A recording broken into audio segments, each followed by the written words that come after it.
Hello, Year 5. How's everything? I miss you so much. Today we are going to start our lesson by spelling. In Nelson's book, Unit 8, Unusual Plurals or Irregulars. This means that they won't follow the rule of S, ES, IES at the end of the word to make plural. Let's see. These words are in your list. We are going to discuss them first, then go to your list. Loaves, loaf. It ends in F and we changed it from the singular to plural, crossing the F and putting V-E-S. Cliffs.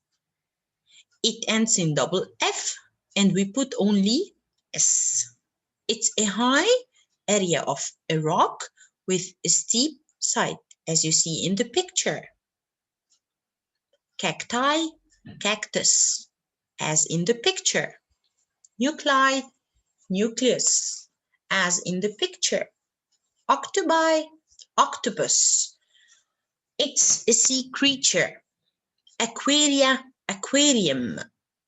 It's a place where we can see colored fish, as you see in the picture. Bacteria, bacterium. Bureau, bureau without X. Chateau, chateau without X. The bureau is a place where you can study on, like what you see in the picture. The chateau, it's a palace. These two words are French words. In the plural, they take X, not S or ES or IES or VES, just X. And in the singular, without the X. Species, it remains as it is in the singular and plural. And it means that a group of animals share the same genetic heritage or same properties. Let's go to our book,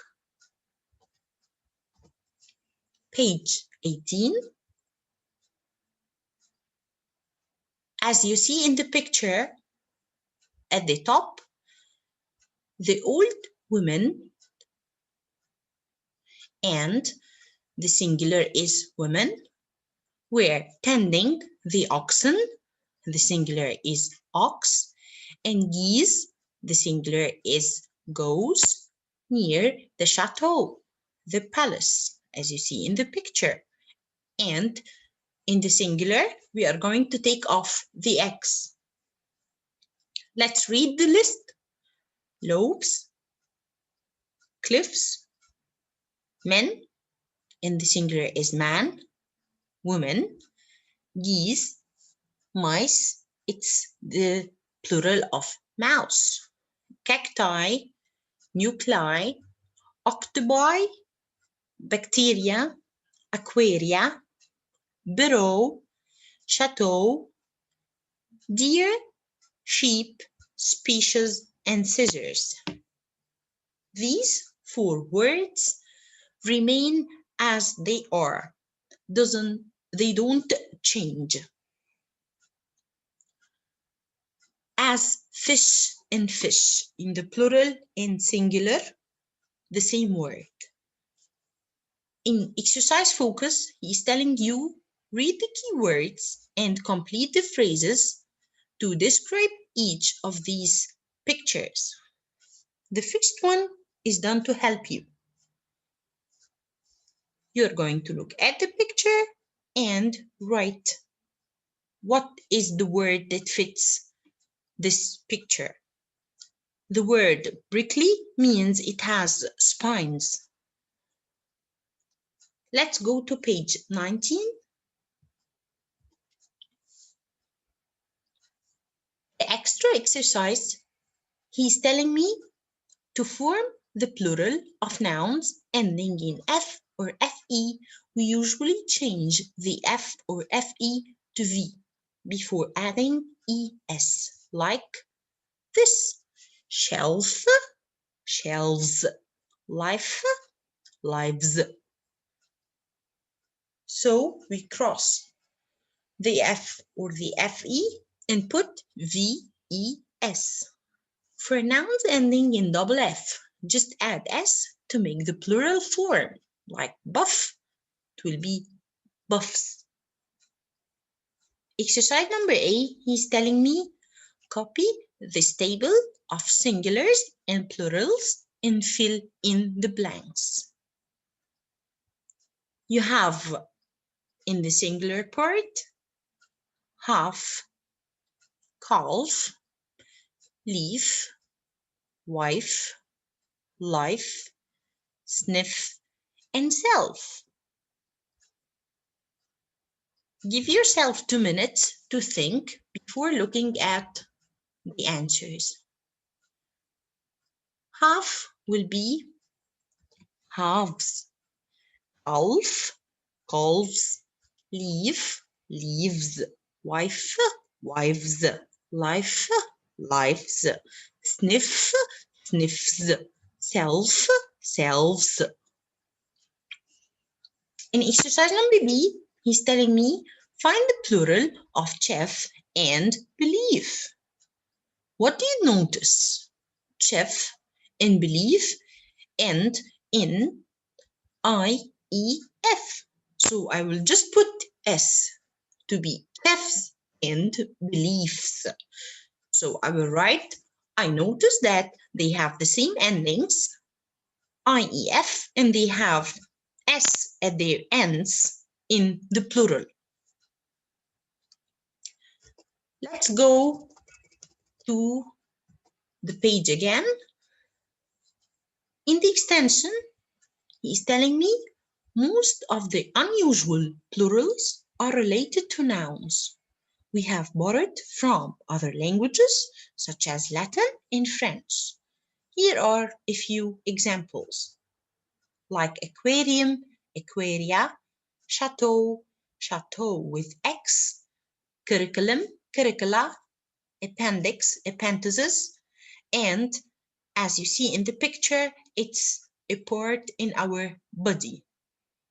Sometimes the words for the singular and plural are the same, and for some singular nouns, the plural is a different word altogether, like sheep, it remains as it is, sheep, species, species, woman, woman, person, people. Now, your turn. You are going to use a dictionary to find the unusual plurals for these 12 words. You are going to do your homework in a word sheet, writing your name, date, and class, the exercise and its number, and send me this sheet through the email in school everywhere to check them. We finished the spelling for today. Hope you have enjoyed this lesson, and let's go to the grammar part. We are going to take the main and subordinate clauses. Main clauses. Main clause is a group of words that contains a verb and a subject, which makes complete sense on its own. It has a meaning alone. It doesn't depend on any other sentence. Main clauses could also be called simple sentences. And we said before, a complete sentence has subject, verb, and an object. Can you spot the verbs and subjects in these main clauses? Like, for example, the classroom was empty. The classroom, it's the subject, was, it's the verb, it's Verb to be, a helping verb. Empty, it's the object. And it's an adjective describing the classroom. The next example, Kate swam 50 lengths. Kate is the subject, swam, it's the verb, past of swim, 50 length, it's the object. So it's a complete sentence. So the main clause is a complete sentence that sense on its own, have sense, complete sense, has a meaning. Let's go to the subordinate clause. Subordinate clause is a group of words that is dependent on the main clause because it doesn't make sense on its own. When main clauses and subordinate clauses are used together to form a sentence, it is called a complex sentence. Complex because it has two sentences joined by a conjunction. Can you spot the main clauses and subordinate clauses? The girls fed the ducks before they walked around the lake. The girls, subject, fed. Verb, the ducks, object. Before, it's a conjunction. They walked around the lake. The subordinate clause. It's dependent. Cannot be just one sentence. I can't say before they walked around the lake. Who they? Before what? So I need discussion. I need to understand. So it can be a sentence. In number 2, the windmill sails turned quickly. Because it is very windy today. The windmill sails, it's the subject, turned, verb, quickly, it's an adverb, the object, describing how it sails, because it is very windy today. Because it's a conjunction before the subordinate clause.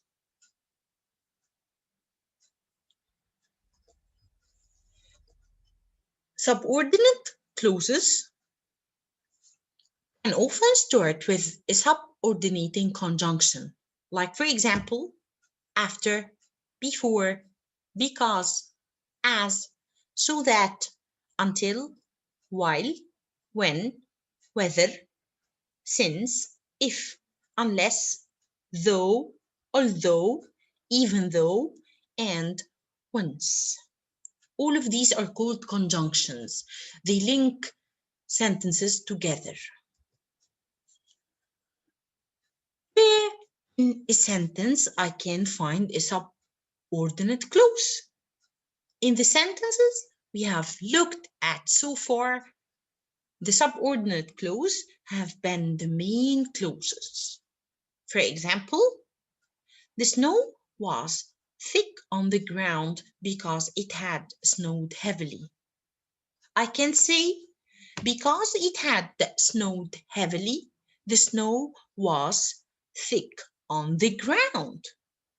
I can start by the conjunction, but also it will be a subordinate clause because it has a conjunction and it is not a complete sentence.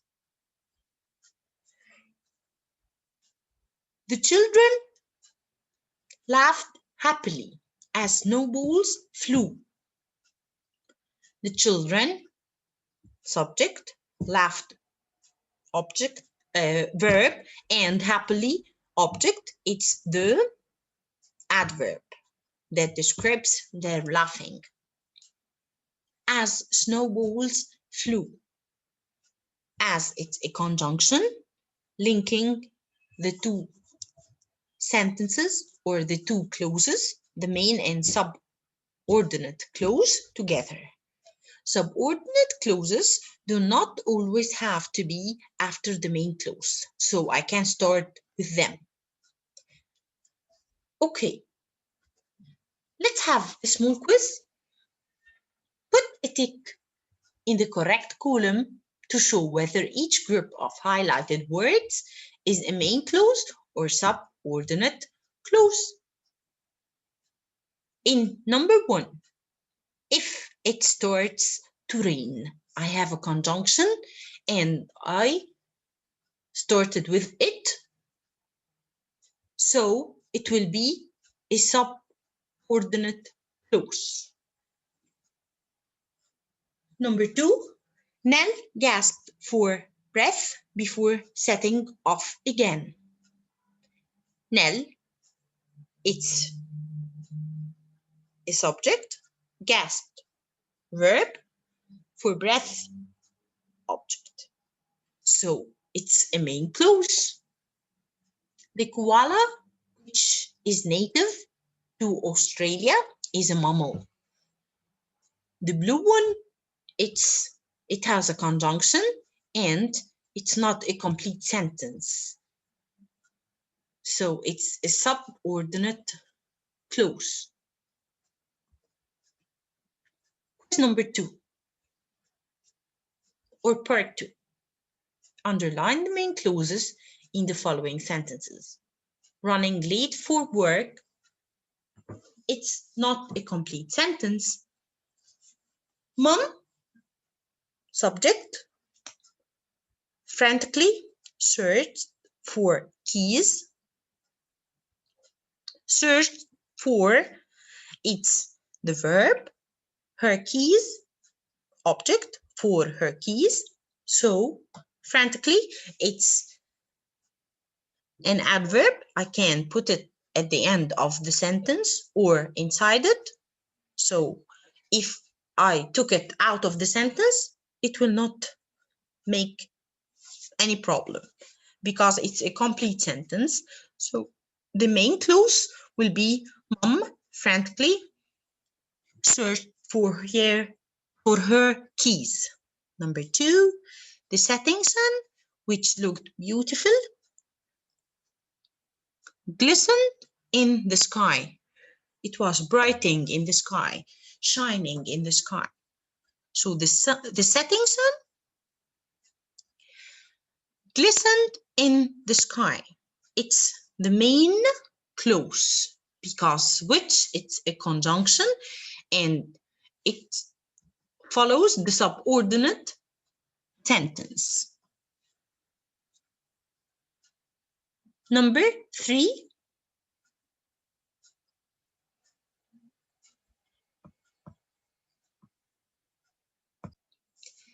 the guinea pig bit my finger before running back to its cage. So the guinea pig, it's the subject, bit, it's the verb, my finger, it's the object. So this is the main clause. Again, the main clause, sometimes called an independent clause. It doesn't need another sentence to stand beside. Choose the correct main or subordinate clause to complete the sentence, then make up one of your own as a sentence. I paid the driver. When I got on the bus, Lisa is revising her exams by the time the bus had left. Or a question mark. Which one? I paid the driver when I got on the bus. Another sentence. Eat at Smoky Joe's. Unless it is open because the food is great, although the cat is asleep or a question mark? Which one? Because the food is great. Please open your Collins Students Book, page 69. Exercise number 1. We are going to read the examples in this rectangle and start answering. The first example, he got a present because he was lonely. He got a present, it's the main clause. He was lonely, it's the subordinate clause. Another example.